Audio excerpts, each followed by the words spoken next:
जय श्री कृष्ण। 12 घरों पे 12 राशियां अपना प्रभाव देती हैं और 9 ग्रह भिन्न भिन्न जगह पे अपने स्थान को लेकर अपना जो प्रभाव है वो जातक पर डालते हैं। ये 3 चीजें मुख्य रूप से ज्योतिष में कैलकुलेशन के लिए काम आती हैं, जिसके द्वारा आगे तकरीबन प्रश्नों का उत्तर दिया जाता है। इसके साथ साथ गोचर और आपकी महादशा अंतर्दशा भी देखी जाती है। और चौथी चीज जो होती है वो होते हैं आपके नक्षत्र, लेकिन नक्षत्र भी राशियों के अनुसार ही बनते हैं।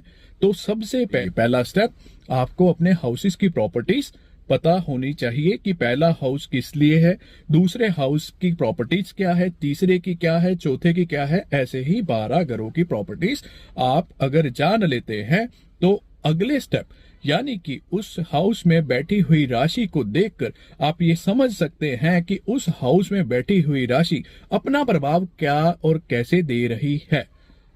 तीसरा, अब अकेली राशि को देखते हुए आप बहुत सारी चीजों का संज्ञान नहीं कर सकते। तो 7 प्लैनेट्स ऐसे हैं जिनके अपने घर हैं, 2 प्लैनेट्स छाया ग्रह हैं, लेकिन उनकी भी दृष्टियां हैं। अब ये प्लैनेट्स जब इन राशियों में जाकर बैठते हैं, क्योंकि ये राशियां 4 तत्वों में विभाजित हैं, अग्नि, वायु, पृथ्वी और जल। अब यहाँ पे जो पहली राशि है वो मेष राशि का स्वामी मंगल, और जो राशि का तत्व है वो अग्नि तत्व है।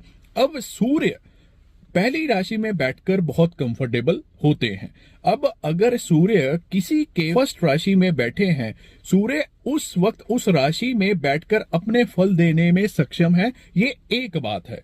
क्योंकि आपने 2 चीजें ली, क्या ली? राशि और प्लैनेट। तीसरी चीज जो सबसे जरूरी है कि वो घर कौन सा है। मान लीजिए अगर वो घर शनि का है तो आप ऐसा अलग अलग घरों के अनुसार सूर्य की उच्च अवस्था में भी प्रॉपर्टीज को अलग पाएंगे। तो सबसे पहले क्या आया? सबसे पहले आया घर। अब उस घर में अगर उस राशि का सबसे चहेता प्लेनेट वहां बैठा है तो वो उस घर के फल को देने में बहुत अच्छे तरह से सक्षम हो जाएगा। अगर किसी प्लेनेट को आप ज्योतिष की भाषा में नीच अवस्था में देख रहे हैं तो उसका मतलब कि वो अपनी पावर्स को वहां बैठ के, स्ट्रेंथ को वहां बैठ के यूटिलाइज करने में सक्षम नहीं है। उसकी जो अपने एट्रीब्यूट्स हैं वो उस राशि के साथ मैच नहीं हो रहे हैं, और अगर उस राशि के साथ मैच नहीं हो रहे हैं तो उस घर के जो प्रॉपर्टीज हैं उसको फ्यूल देने में वो प्लैनेट उस वक्त असमर्थ